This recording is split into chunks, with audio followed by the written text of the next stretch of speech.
በጎዳናና በአይምሮ ህመም ላይ የተገለጠ ኃያል የሆነው የእናትነት ፍቅር። እናትነት ሁሉም ጋር አለ።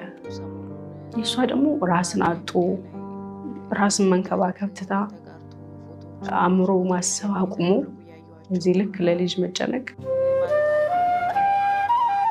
እናቴ እዛ ጎዳና ላይ ነፍሰ ጡር ሆና ትዞር ነበር። እንደውም ብዙ ሰው ዛሬ እንደዚህ ተወልደሽ አድገሽ ስናይሽ ይገርመናል የሚል ነበር። ማረፊያ ቤት ሳይኖራቸው እናትና ልጅ እጅ ለእጅ ተያይዘው ከተማውን አስሰው ማደሪያቸው የመጋዘን በረንዳ ነበር። ልክ ከእናቴ ጋር 6 ሰዓት ከምናምን ተገናኝተን የምንሄድበት ቤት የለንም እኮ እንዞራለን። ይበላም የሚሰጡን ቦታዎች ምናምን ሄድና እንጠይቃለን። ከዛ እስኪመሽ ነው የምንጠብቀው መጋዘኑ ሲዘጋ ለማደር ማለት ነው። ልጇ በትምህርት ቤት ክፍል ውስጥ ስትማር